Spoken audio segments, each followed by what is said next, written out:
Good evening, good afternoon, ladies and gentlemen. Welcome back to High Top Sports. Look, we rock and roll every single day. Got a lot to go over. Had some more practice news, had some injury updates, and of course, the big one that dropped today, the Netflix series, which I was hoping for a little bit more, dropped. We're going to talk about that, give my thoughts and opinions, and we get a little hot mic from one of the coaches just chewing out the team, which I love. We probably need to get Stephen Harris's opinion on it, which we will, but we got a special guest, first-time guest, Mr. Graham Hall will be joining us. Super excited for this collab to pick his brain and talk all things Florida football. Graham, good to see you, man. Pleasure having you on.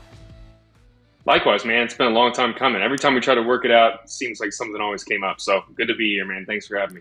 Absolutely. I think it's perfect, man. I'm excited because obviously I've talked to a handful of the writers and stuff, and all of you guys bring a great perspective. Obviously, you've been following it for quite some time, so you've seen the ebbs and flows, and I think you're going to provide an awesome perspective that we haven't had yet. So I'm really excited to pick your brain from the practices you have been. And of course, you dropped the news about Trayon Webb. So I wanted to pick your brain on that because you clarified some other tweets earlier today. So if you want to kick it off with that, and then we can go from there. Yeah, I mean, first off, that's one of my least favorite type of stories to report. I mean, Trayon's a fantastic person, and his health the last year has been the one thing holding him back, and that's no fault of his own. It's a physical, brutal game, and he should have more opportunities than he's had right now. And it's like I said, just health been keeping him back. Another setback, apparently, to the same leg that he had the fractured tibia in last year. Remember, he played 4 games, ends up redshirting. He entered the year last year as the number 2 back on the roster behind Montrell Johnson and looked really, really promising. And just unfortunately, injuries, tried to overcome it. Obviously, had to be shut down due to surgery, was out for a good bit of spring as well, had a little procedure after spring to finish that cleanup, and then was trending in the right direction. So it's just a unfortunate circumstance for him. The good news is it appears from what I've heard after gathering some more information going about reporting this, that this is not going to be something they're hopeful is going to keep him out for an extended period of time. You hear Okay. a procedure on your hamstring, you could think that this could be a 6-month recovery. That's just from what I've heard since came on my radar late yesterday, that that's not the case. And so that's the good news. Absolutely. A program source said to me that could be back by the LSU game, Oh, maybe, wow. Miami or even Texas potentially. The procedure was initially described to me as one that was a little bit severe. Sometimes the way that, these, obviously I'm no doctor, I'm pretty far from it.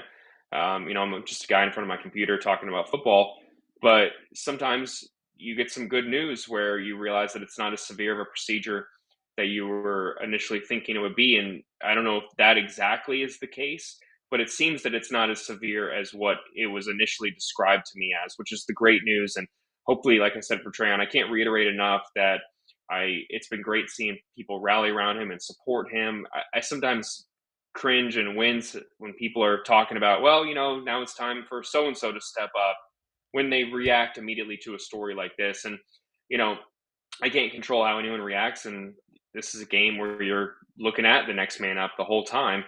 But it was, it was great to see a lot of comments supporting Trayon and wishing him, a quick recovery because, he's a Gator, grew up a Gator.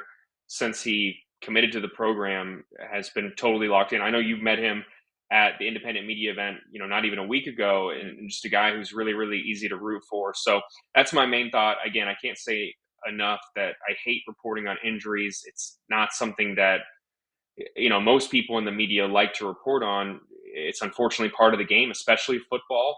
I'd much rather write a feature story on, how well guys are doing and someone whose opportunity is coming up next. And fortunately, that's the majority of what we get to write.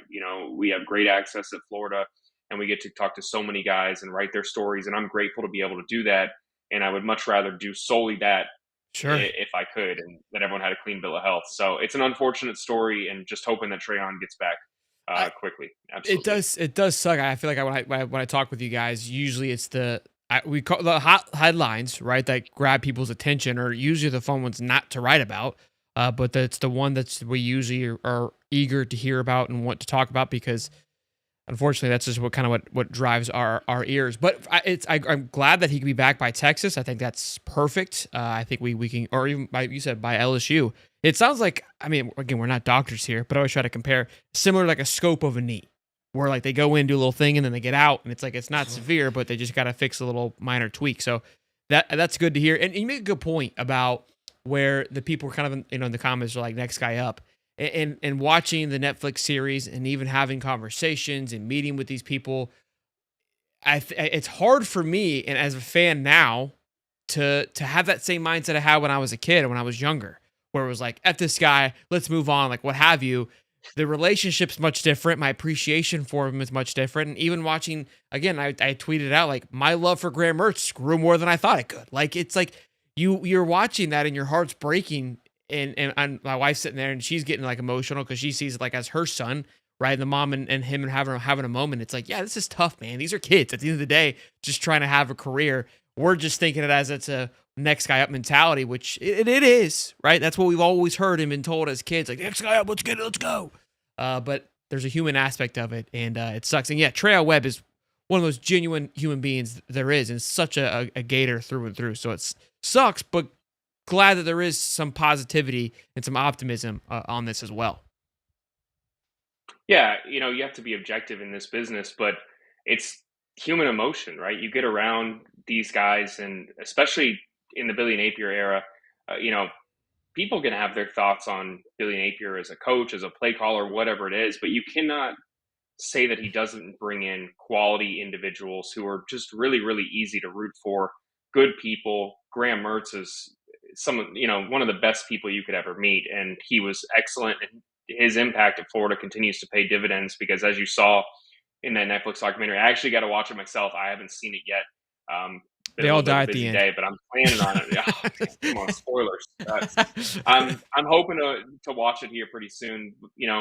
And I just it'll confirm what I know, that there's so many quality people inside the building that you do this for so long that it becomes really, really tough not to be invested in them as people, to Yeah. root for them as individuals. I'm not out here as someone in the media. I'm not out here screaming "Go Gators," but when you see a guy who's overcome so much, or injuries, or gets their chance and takes advantage of it, or comes to a program and immediately, like Graham Mertz, buys in and is grateful to be here and is an upstanding individual, and you never hear a bad word about him, it becomes really, really easy to root for them. And it's always so funny because you can have preconceived notions, especially about a guy like Graham Mertz, because I remember at the time there were people questioning the take of Graham Mertz. Florida had said that they evaluated more than 20 quarterbacks and thought that he was the best one. And then he gets out there and is on the cusp of a top 10 passing yard season in Florida history before he goes down against Missouri in 2023, comes back in 2024, even with DJ Lagway, and embraces that leadership role. And you end up seeing that there's more to it than just completion percentage and whether they're an explosive, passer, what their future is in the NFL, whatever the conversation topics are. You understand the nuances and you sit here and say, hey, their value extends beyond just the statistics. Maybe it can't even be quantified by the metrics that we use often to establish someone's worth or not. And that is, I think it's great for shows that Netflix, has done right here. And it's great for your show and anyone who brings on athletes, and you get to see someone, underneath the helmet and get a better sense for why someone would want to play for that person, want to bring them into their program. And it is often why, to bring me full circle here, why Billy Napier is always talking about character. And I do agree with his mindset about, good people make good football players, because, that is really, really true. I do sometimes wince, and I think it's funny. Let me say this: when someone gets arrested, arrest stories are up there with injuries when it comes to my least favorite to report. I take no pleasure in those whatsoever. But so many good individuals with good character that, I kind of wince sometimes when people say, "Oh, this is a sign that we are back," We're back. because, in an ideal world, yeah, it's funny. It is funny for sure. Like I'm Yeah. not saying, when I see it sometimes, like I think it's kind of funny because it's a nod to, obviously, 2 decades ago, and it's funny Yeah. in that regard. But this program would much rather have good individuals who never run into any troubles with the law, and those people can be, dang good football players as well. And I've seen a lot of them come through Gainesville in the last 3 years, and it's good that a lot of people who haven't got as up close of a view and talked to guys like you have, and Dave and a lot of other people have talked to, are getting to see just how good of those people are. And I haven't watched it yet, but I have maintained that for the last 3 years, that the Billy Napier you guys see in press conferences is not the same Billy Napier that these guys see in the locker room, on the practice field. You get a little bit of a taste from, I'm sure, watching the Netflix documentary of who he is, why people want to play for him, how the team stuck together. And it's because he's a guy you want to play for, and he brings in You people know, that you also want to play for. personally, I don't. I'm going to talk about it once we let you go, but I don't feel they did. I feel like I believe in Billy, and I know who he is, but I don't feel like that was the one team. Like we got Brian Kelly at dinner with his dad. We got Clark. Like it was kind of weird. It was almost as if Florida was like, "Hey, you only can come in here." That's how it felt. I don't know what was the case, but in comparison to, like, I've only seen the first three so far. And Brian Kelly's already back in it in the third one, so he's I think he kind of rides his way out. I don't know, but he's been in 2 episodes thus far. They definitely told more of a storyline where Florida had its own episode. Like, we didn't share an episode, but, and again, I don't. I think I have a kind of an idea of who Billy is. The guy we see at the presser, I don't make that as him. I think that's him hounding off of the wolves and the media in a sense. But I think, like, his interview, and they played that clip at the end of the Ole Miss game, the senior day, where he's emotional. Like, that's the guy that I know they see, right? And I think what we all see, and how I've always said it, is like, when we interview the players, I see it through the players, just the calmness. And they talk a little bit about Napier, kind of like he never gets too high, never gets too low. But again, it was everything we've heard through conversation. So for myself, I don't feel like I got like as much insight as for like a Sam Pittman. Like, I fell in love with Sam Pittman. It was really cool. Like, I felt like it was more raw. The Floridas, it just felt like what we see now. Like, it was well put together, but nobody made any blemishes. There was like, this thing to be dotted and spotted. That's how I felt. Maybe you'll have a different opinion about it, but. I'll have to get back to him, but I can speculate some reasons why I think that would be. I mean, Florida was ahead of the curve, 15 years ago, at really establishing an in-house media. They have two writers hired by the team. They have a huge creative department. They really, really take care of their image, and that could absolutely be a part of it. And I'm sure that all these schools had says on what Netflix could and couldn't film. I also think that, and I'm just speculating here, I could be completely off base. I could understand why someone like Billy Napier right now, especially, is maybe not as willing to show those behind the scenes, those personal moments right now. I saw a funny tweet, recently, that was going around, that was like, when was the moment that you knew that your college football program Yeah. was cooked? It was Corey Knowles that put it out. And it was the clip of Dan Mullen, wakeboarding, in the middle of summer, when you want your coaches to out there recruit. And, when you're sharing stuff about what you're doing in your personal life, while you don't have the on-field results, or you haven't competed at a championship, you haven't got the level of respect as a head coach in the public eye that you feel like you need to earn. That stuff can be used against you in a Ammo. sense. And Yeah. you're not gonna see a guy like Billy Napier, complain to his family, or maybe even open up his family to becoming one of those, byproducts of the angst that the program is still feeling. I know there's a lot of really good feelings right now, but a lot of Florida fans want more, and understandably so.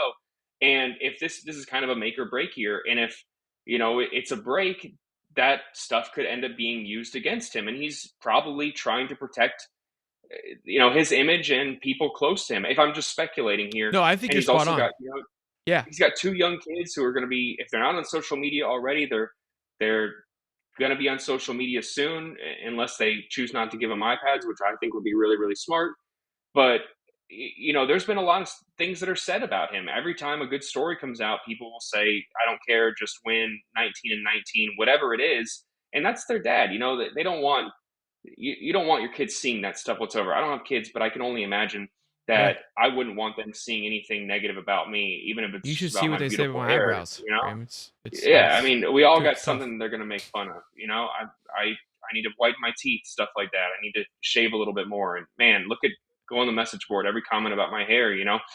They're gonna find something to break you I love down. the flow. And thank you, man. Likewise. I mean, I wish I had a beard like yours, if I'm being honest. That's all right. I'm just saying, man. Like, I can understand why maybe he's not there yet. I would hope that in due time to that point, or maybe that's just not who he is.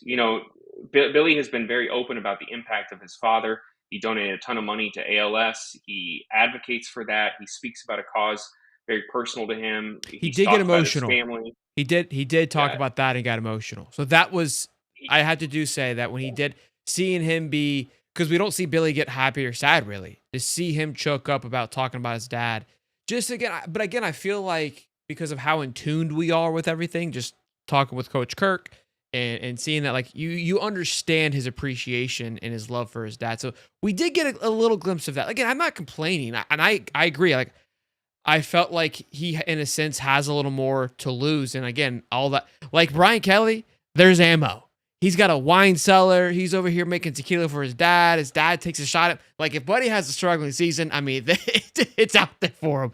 You know what I mean? So it was kind of funny how, like, small stuff, Diego Pavio was seen eating Doritos. I was like, if this, like, that clip could be, like, easily utilized against him, like, quickly. The other guys, the LSU guys, were out eating. Like, just look. You think I'm crazy? You know how Twitter is. Those small little things can be taken out of proportion. They were in a hush puppy. I think it was a Louisiana hush puppy. And again, I know I don't care, but you know how like if they're eating fried food, it's like, oh, I mean, think about the FSU reporter that tweeted out about the kid having a Chick-fil-A menu. I mean, he got absolutely dragged. So there were, again, I saw some of those things, and as soon as I saw that, I was like, you know what, maybe. It felt like it was a massive hour highlight reel. It felt like, you know how Florida drops, the media team drops like the 3-minute things. That's what it felt like. It was an hour long of that. So, for anybody who wants to watch. I would love to see more of that stuff. And Still fans out fun. there deserve to see that stuff, right? It humanizes people, and because you end up thinking that football is 100% their life. You want to see them going out there having fun. It kind of makes you sad a little bit to think that 18 to 22-year-olds wouldn't be out there having fun, because that's probably the flip side. When you talk about the "we're so back" thing of the Urban Meyer teams, those guys were out there having fun. They were Yeah. in the club. They were going out to Midtown, and they were strictly business, and it didn't keep them from performing. So no one cared about that type of stuff. But if you show that about a team that is so focused on getting over the hill so that they can have those rewards, where no one's gonna, if they see them out there, eating a Chipotle bowl, or hanging out with their friends rather than Studying. getting extra workouts in, they're not going to use that as low-hanging fruit and knock them for whatever it is. And for Brian Kelly, it's pretty interesting, because you could say that you could make a fair case that he has higher expectations than Billy Napier this year. Preseason top 10, LSU fan base is crazy. They have the top returning passer in the SEC. They have the number one transfer portal class. If they don't get out of the first Yeah, round of the college football it's playoff, Final Four or bust, in my opinion. Because, I mean, look, you got to understand right? that winning these games are tough, but the team's built to go far. It at least appears to be on paper, for sure. Yeah, and so if they don't get those, there's going to be people calling for Brian Kelly's job. There were people calling for Brian Kelly's job last year when they underperformed. So it is kind of funny that he's willing to show those moments Yeah. when you could make a fair case that he's under just as much scrutiny, in a sense, I as think he Billy likes the Napier is at attention. Florida. Like, that's kind of what it made me hate him even more, which is hard to do. Like, he's just a cheese ball and a half. Look, I love it. I loved all of it. I love the Florida segment. Again, gave me a different appreciation. I wanted more. I just felt like we got more from I got Clark Lee saying the F-bomb. Like, Billy would never, but just that raw vulnerability, right? Like, we got those kind of, like the other two, like I'm telling you, you're going to watch 1, 2, and 3. And like 2 just felt like its own little E60 doc series. And then went back to like, okay, we're back to the show. Like that's how it felt. Crazy. Crazy how the difference was. I gotta watch it. It's probably going to be on my list of things to watch in the next 24 hours. I got to get to it. I've been watching too many other. I'm a big movie guy, so every time I get a chance to watch a good movie, Mm, that's my time. I get like 2 hours at night where I'm just kind of locked in and trying to watch something real quick. And I was just watching a bunch of shows here I recently, love but that. that's like when I saw it was What dropping. I wasn't even really paying much attention to it until last week, and then it was like, oh man, August 5th, we gotta watch this when it happens. the wife and I just watched Shawshank for the first time the other night. No way, for the Yeah, first time. yeah. I listen. I know, not proud of it. Not my proudest moment, but You're not a big movie guy, are you? I am a massive movie guy. That's where I like. That's I know. I know it doesn't look good. Doesn't look good, but by golly, incredible. That's We because watched. I didn't watch The Godfather 1 and 2 until like 3 years ago. Okay, so fair enough then. Fair enough. You're gonna miss some for sure. Like Yeah, I I'm think. sure there's a ton of classics I'm not thinking of too that I haven't watched. Yeah, I feel like I can get a pass. We watched The Life of Chuck, which is also a Stephen King spinoff. Yep. You seen that, No, not yet. Tom Hiddleston and bro? Jacob Tremblay and a couple other people, I think. Right? Yeah, I've been meaning to watch it. I Mike don't know. I Flanagan. don't He know. did. It's the black guy He from Tenet's directed in it. it. That's all I know. I don't know the other guys that you just Okay. mentioned. Yeah, it's Mike Flanagan. He did those Netflix shows, The Haunting of Hill House and Midnight Mass, and he did Doctor Sleep, the prequel for The Shining. I've been Okay. meaning to watch it for sure. I'm not a big scary guy, so if you go into scary movies, you're gonna lose me. But it's really cool. Like the fact you say you're a movie guy, you're gonna love it. The wife and I, we would watch I'm all gonna the check it out. Oscar nominated films and like pick what we think's gonna win. So we had like a stretch of like 6 years where like we were dialed into the movies. Having a kid, a lot of movies we watch now is Toy Stories and things. So Yeah, still a great movie, I still love Toy Story. still a great movie. Absolutely. We're getting a little off track here, but we'll have to It's text about some movies. yeah. When you start, I love movies. I could do it all day long. I want to pick your brain about this practice though. How did you? What were your kind of your takeaways? I know you can't talk about Saturday. You guys have been put into a prison about that, but from what you saw today, and just kind of give me your full synopsis of your opinion of this team, where it's headed, and maybe some bigger takeaways of guys practicing with ones and twos, and how DJ. Obviously, that's always going to be the big question: is how's he's looking? Yeah, DJ looks good. I mean, his throwing mechanic looks like he's improved it a little bit. He looks more set when he throws, which should keep him, you know, from minimizing the potential mistakes, margin of error, I guess you could say, and maybe some of that is due. I'm speculating again to minimize the potential for discomfort in his shoulder. Um, he looks really good to me. I do think that from what I've seen, I think Aiden Warner is the number 2 guy right now. That could obviously change in the next 25 days. Bailey has made some good throws, but I think that Aiden Warner, I think people are underestimating how much progress he has made. I mean, when we were out there on Saturday and we were able to watch a full practice for the only time in fall camp, Warner made a lot of impressive throws to me. Threw well to the sideline. He's got good zip on the ball. He's confident, Mm, knows where the play is developing. I think a lot of people are sleeping on him, and fairly. And he would be the first to tell you that the 6 quarters he put on film last year against 2 really good teams, of course, Georgia and Texas, were not ideal. And he understands that he has skeptics. But this is a guy who, since the spring, has consistently just been validating the opinion for the coaching staff to bring him in. And Harrison Bailey, from what I've gathered, has not done enough to take that number 2 job.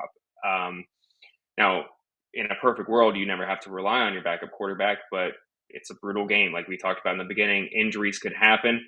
And let me say this, no offense to DJ Lagway whatsoever, and no offense to Long Island, but I would hope that you see and or Bailey in that quickly. first game of the year, right? I mean, Yeah. I would hope that, DJ only has to throw it 10 times against the Sharks. Again, no disrespect to the Sharks, but this is a game where you have 10 brutal games after these first 2 weeks.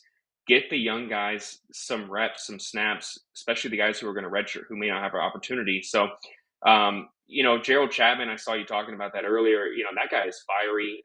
That's why you come and play for a guy like that, especially. I mean, he's not going to mince his words. He's going to tell you exactly what you did wrong, and that can sometimes rub guys the wrong way. But don't you want to be coached like that, where maybe a little bit of tough love at times, but a coach who's passionate about making sure that you're doing everything right and developing. These wide receivers look really, really good to me. Dallas Wilson has lived up to the hype. I think Florida has a ton of talent at wide receiver. I'm really interested to see how it all shakes out. I think that obviously when Eugene Wilson comes back to practice, that him and J. Michael Sturdivant and Dallas Wilson, you're going to see those guys out there, but they're also going to use Aiden Mizell, Nashawn Montgomery, Tank Hawkins, TJ Abrams. I mean, they have so many options at wide receiver. I can't remember I can't remember time recently where Florida has had, 7, 8 guys that I could easily see, playing 10 plus snaps in a game. So I think absolutely, that's probably my biggest impression. But let me say this, and it's unfortunate. This is the most limited practice access that we've had. And I hate that for you guys. I hate it for the fans. I hate it for us. We're, I think, probably only going to get 4, maybe 5 windows of practice, and those are going to be 10 to 15 minutes each outside of the full practice that we saw on Saturday. So I'm maybe getting to watch an hour of practice, and most of my intel is coming from guys I'm talking to behind the scenes and just what their thoughts are. People more qualified than me to maybe assess the play, and that's unfortunate for you guys, for sure, because we want to scour over practice footage and have some opinions to make and project the depth charts, but they're keeping everything really, really under wraps. And there's a lot of SEC teams that aren't keeping as much under wraps, and a lot of that is due to the transfer portal and the stakes that Florida has this upcoming season. But it is unfortunate that you're probably going to see more about the Gators when SEC and Netflix do their second season next year. You're going to go back and be like, oh, this is how things actually were, because we're not going to see very, very much right now, which is a little bit disappointing for everyone involved, fans, media alike. It's frustrating for sure. And again, I understand it though. Like you just said, I think there's a lot I kind of like the mentality they're taking. I mean, it has to pay off. That's the big thing. I mean, you can keep all these secrets and because he kind of had a little swagger about him when he was talking about DJ when they asked, like, hey, how's he looking? He's like, you look, we just basically had him throw to kind of calm you all down. But we know he can throw. Like, that was kind of like the way he approached it the other day at the presser. So I feel like in a way, that Saturday was probably the most y'all have ever seen in quite some time. They couldn't even talk about it, which is crazy to me. But look, I think the little bit that we do get, we love it. We eat it up. And look, we've been watching a lot of these 15-minute clips for a couple of years now, and you do see the small changes. As crazy as it is, it's fun having Stephen Harris here. Just the changes from the D line, the practice reps that they're doing, their quick little hitches, hearing Chapman get after it. We did surprise that even got out. Were you? I'm assuming you were on the field when that. I'm going to play the clip in a little bit, but you were on the field when he snapped on the D line for not doing it right? Today I was watching the offense, but I've seen it before. I haven't seen this particular clip you're talking about. I'm sure it's awesome. It gets me pumped. He's not yelling at me, so I think it's awesome. Yeah. But I think that stuff is awesome. We saw, and I can't report on all this stuff, but multiple times last year we saw some defensive linemen get upset at just how he went into them. And, that's a fleeting moment. It's going to last for 30 seconds.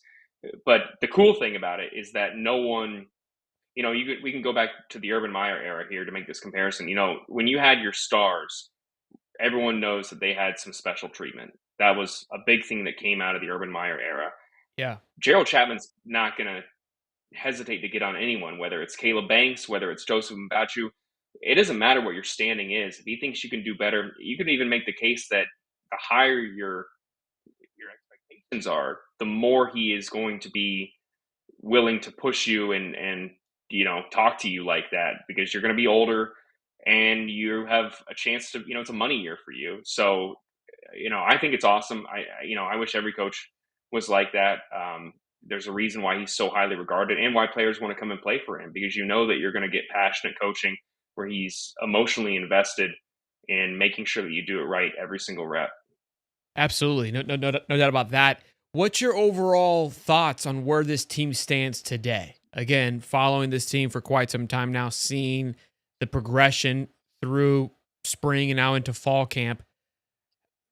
I mean, as beat writer, I know you guys still get excited about the team, but you have to also maintain a bias or non-bias on the situation. But how are you feeling about it? I think that this is going to be a really, really good year for Florida. I think that, some of the takes that have been made are pretty obvious ones. And I'm not saying this is any disrespect to anyone, but I think that, anyone who's even a casual fan of college football and follows the SEC could tell you that DJ Lagway, playing the most important position on the field, him being available and his success is going to be the key to Florida reaching their ceiling. You know, to quote Billy Napier, the quarterbacks sometimes get too much credit and sometimes they get too much blame when it's really all about the players around them. Yeah. I agree with that to an extent because Florida is talented at the offensive line, skill position, in the trenches, in the secondary, at linebacker. It's hard to find a real weakness for this team. You could nitpick a little bit and maybe say interior of the defensive line, just given what they lost. You maybe even say corner because there's an ongoing battle there. But otherwise, this is a team that is really, really deep. They're solid at basically every single spot. And the two biggest factors are DJ Lagway's availability and the schedule. I mean, this could be a Florida team that loses by single digits to Georgia, Texas, say even LSU on the road. They could lose at Texas A&M. That we could be sitting here talking about an 8-4 team that lost 4 games by a combined 13 points or whatever. And a Yeah. lot of people would sit there and say, well, they only improved by 1 win. But look at who they're playing. Look at the context, the circumstances that they would have had to overcome. If it's injuries, if it's another team just, playing better than them, being at home, all the factors in there. I think that this team is going to be noticeably better compared to last year. But if DJ goes down for an extended period of time, or even a game, or injuries rear their ugly heads, whatever it is, or it's the schedule that it's just too brutal to overcome, especially down the stretch when you got to go to Ole Miss and you got to play Tennessee late in the season, a Tennessee team that should probably be better on offense as the year progresses. Are a lot of people going to be happy with 8-4 in the Florida fan base? I mean, it's No. improvement, but a lot of people are going to say, hey, this is kind of college football playoff or bust with this level of talent. How much you're losing after this year as well when it comes to starters on your team and just the uncertainty of beyond this year. So this is a kind of a make or break for Florida, and I think a lot of people understand that.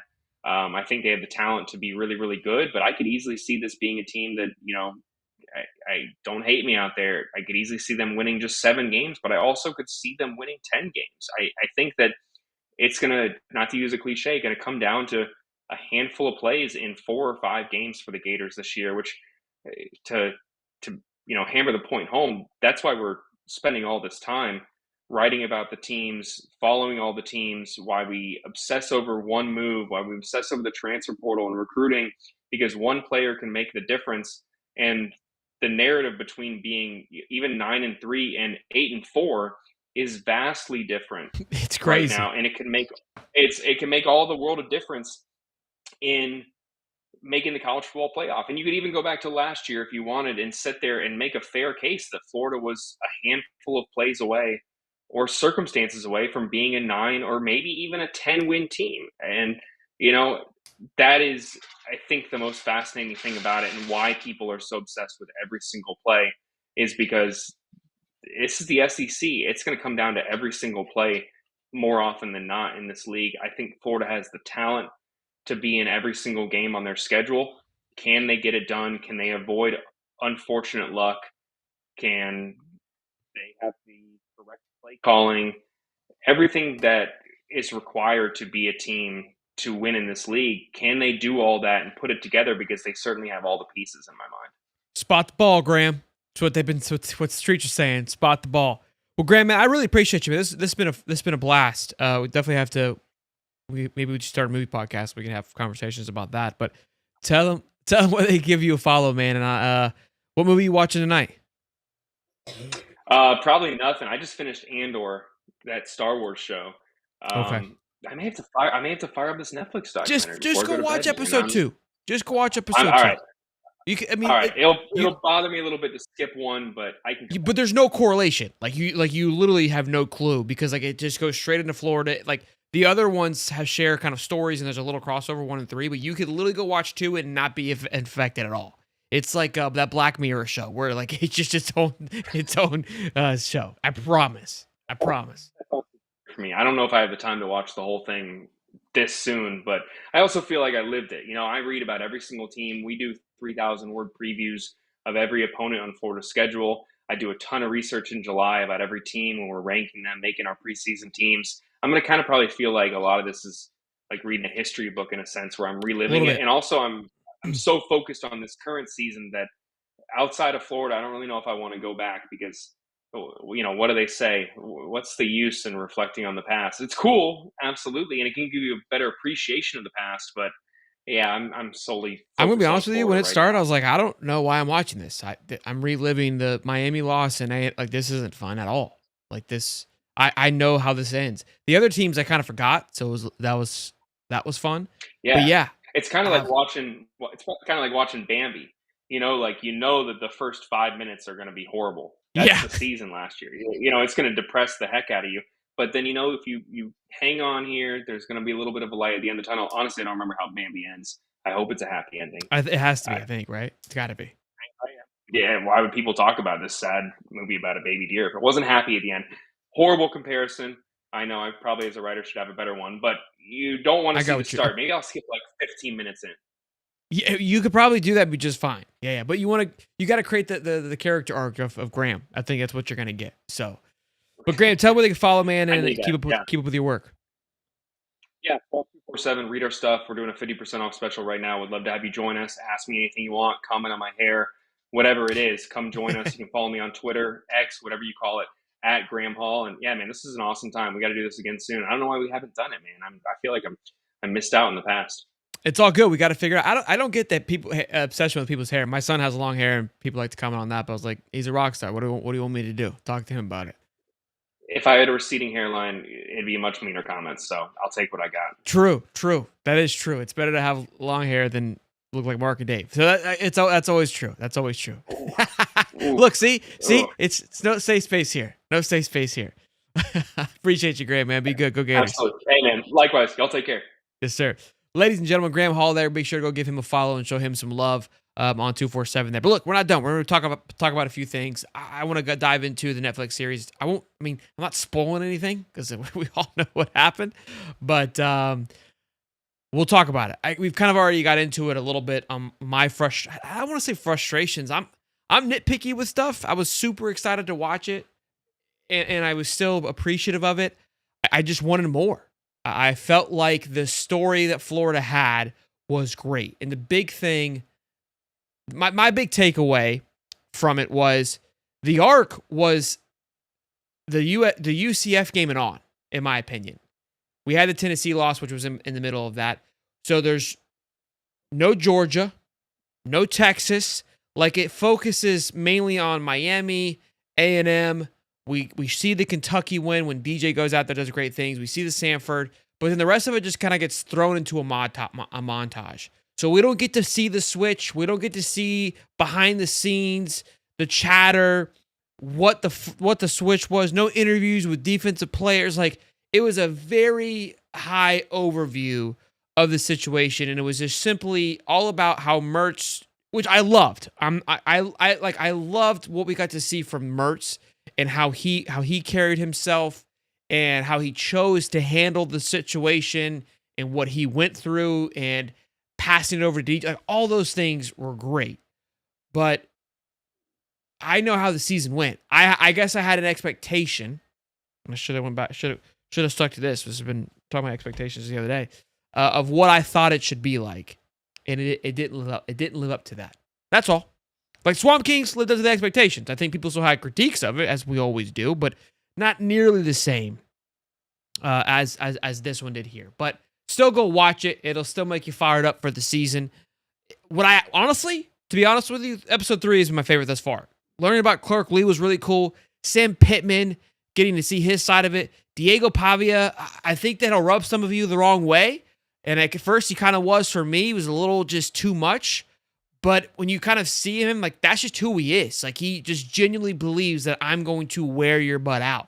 What was really cool to see, and I think that it gets overlooked a lot, was Diego was talking about the guys at Vandy. He's like, when I showed up, some of the guys in the locker room like, hey, this is a win. We might get this one. This is winnable. No shot here. Which, how I always act is like, what are you talking about? We got to play the games. And when you hear that, it's like, man, we really don't understand how some of these teams kind of just buy into the fact that, hey, that we're Vandy, and that this just is what it's going to be. And I thought of how when we talked with Derek Wingo about how the mindset changed, how spot the ball, the mentality. Like sometimes that's all that it is. It's just simply believing like, hey, you belong here. And we as Florida fans, we haven't forgot that we don't belong here, right? The logo, but these players don't understand it. They haven't had anybody to pass it off to them to know that they belong here. So you got to have someone figure it out. Then there was a really cool part. Hugh Freeze was a little cringy to me at times, but there was a scene that a senior wrote to him saying, like, hey, a senior texted him, was like, if we have to suffer through pain and suck and go through the grittiness, I'm okay with sacrificing my senior year to be completely ass for the betterment of the team, for the betterment of this future guys. Like that is a true selfless act that I think is really powerful, that a lot of guys have to kind of, and that's what we saw with Graham. Sacrifice of like, this isn't about me anymore. What can I do though? At my last wishing hope from the sidelines, I'm going to go do everything I can to make these guys win in any aspect that I can. So I loved that. That to me was really cool to see. Again, I think if you love college football, you're going to love it because you'll get to see just different little stories and whatnot. Clark Lee, again, I love Clark Lee. I've always been a big fan of Clark Lee though. So I just like the way that he functions and he operates and his mindset. 350 strong, boys and girls. Be sure to smash the like button and subscribe. Good to see you on this beautiful Tuesday. Tomorrow, Eric Wilbur will be joining us. We have zero plans of slowing down. I told you this. Like I wasn't kidding. All right. I'm going to play Gators Online. Shout out to Zach Alberti and the boys. I'm going to play the audio from the last half of practice that has everybody fired up of Chapman just laying into them. There's a few other small clips on X where you hear him kind of, hey, bad rep, do it again. Bad rep, do it again. And I'm excited for on Monday, obviously, we'll have more of these clips throughout the week. Harris usually sends me like, hey, let's look at these things. And from talking to him for the last couple of years, this drill in particular, right, was a drill that I feel like we didn't see a lot of, exploding from the hips, teaching these linemen to explode quickly, right, versus having too many steps and being too jittery. Seeing some of the synchronized steps or drills that they do, they just look smoother. They look cleaner. Again, small stuff, but just from speaking to Harris, getting more educated on what are we watching for? What are we looking for? Team looks sharp. Team looks quick. I know it's got to translate to W's. I'm just telling you this is my perspective on the amount of 15-minute clips that we've consumed in the last 4 years. I'm fired up. That's all. All right, you guys should be able to hear this. I'm going to turn this up here. It's in the background, right? So you can't see anything. You can't see Chapman. They were filming the running backs catching balls in this clip, and you just hear Chapman just going in. A couple F-bombs in there, so heads up for the kiddos.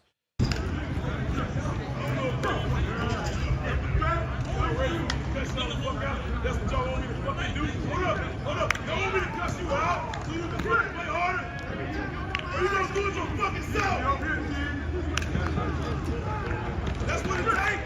If that's what it takes, we ain't gonna be fucking good. Fuck them. I don't know about you, but I'm ready to run through a wall. Okay.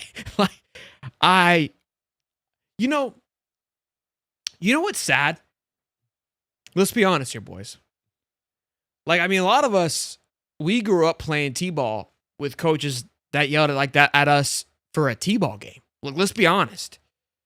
We did. Like, some of us, like, and it was the norm. Like, I was used to it. Now the fact that catches headlines and perks people up, we've gotten too far from what's important. You know what I mean? I mean, sometimes you just need a good kick in the butt.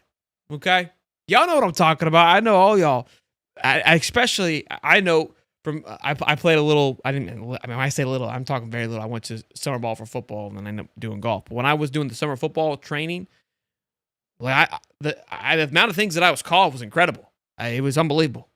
You can't hurt me because of what was said. So now in golf, we didn't have that. Coach wasn't. We did it to ourselves, but coach wasn't yelling at us like that. We when you're in a small knit group like that, the things your boys say to one another are sometimes worse. But again, I still love it. I'm glad.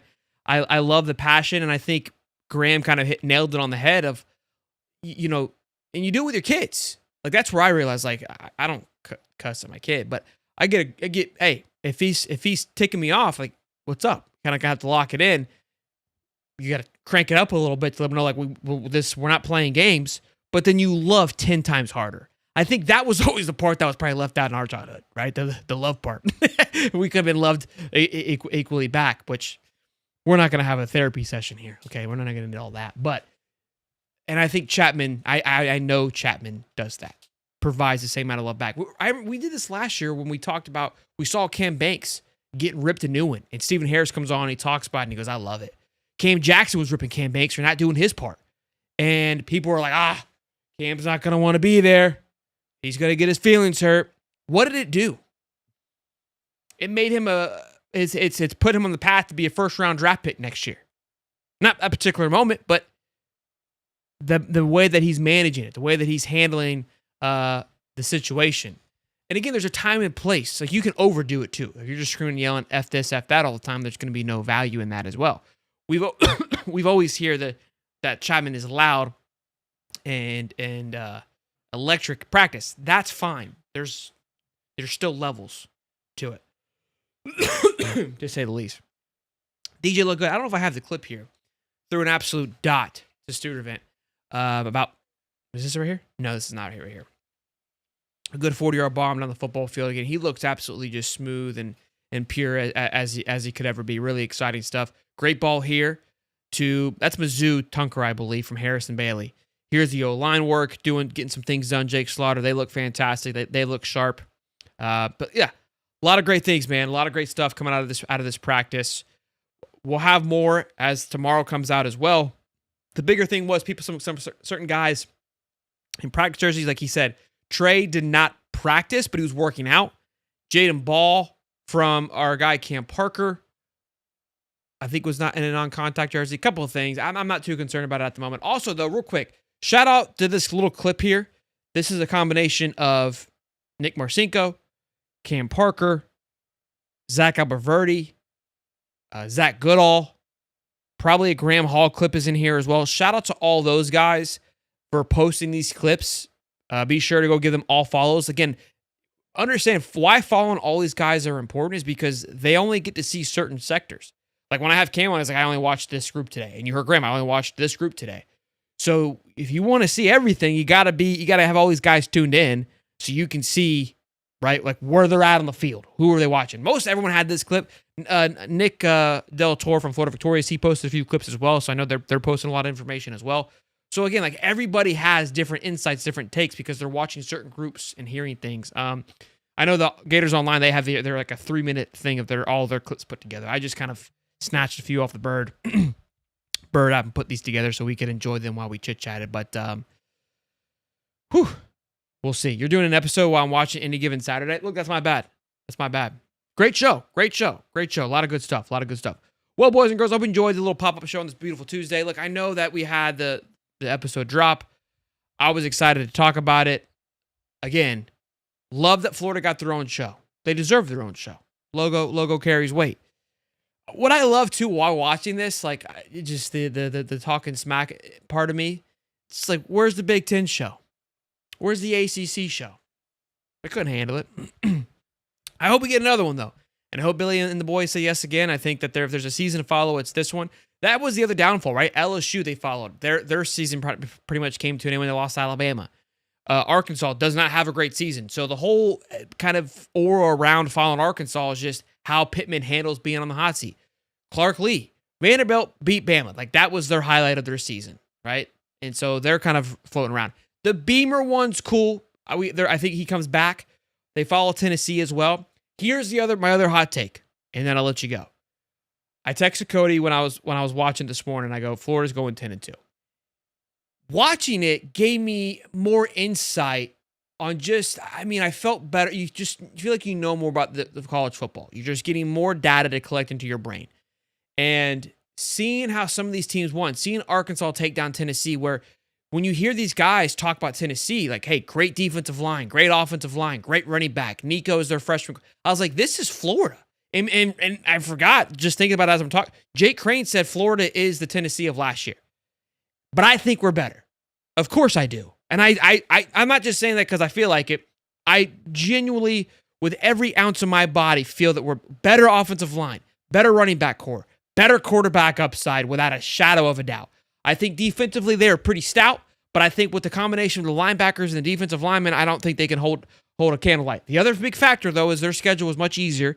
And again, I'm not saying that Florida can't handle it, but like Graham said, 3 points could be the difference maker. My point is that I think this Florida team is going to go and handle a lot more business than we realize. Just seeing the behind the scenes of some of these teams that coasted and made the playoffs, but we didn't talk about it much just because of how they were navigating through their season. Tennessee was a prime example of that, where I feel like they didn't have to do much to get where they were. Seeing Vanderbilt just kind of flipping a switch, finding that, hey, we can compete with these guys. If Vanderbilt, a team that has been walked all over forever, can have a guy from New Mexico, something, I think, and Diego Pavio come in and just it was like ignorance is bliss. Like, no, we can win this. What are you talking about? And just kept saying it and just kept believing it to the point where everyone's like, oh, yeah, maybe he's got a point. Maybe we can win this thing. That's where this Florida team is, and then some. And I'm pumped. I'm lagging? No.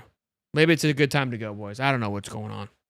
I'm sorry. Y'all be good. Be safe. I'll see you guys tomorrow live at 8:35 for the best day of the week. Be sure to get yourself some merch. You guys are getting your Beat LSU shirts. I love it. Get your Beat LIU shirts before the game gets here, boys. The season's about to turn it on and up. We'll see you, boys. Peace and love.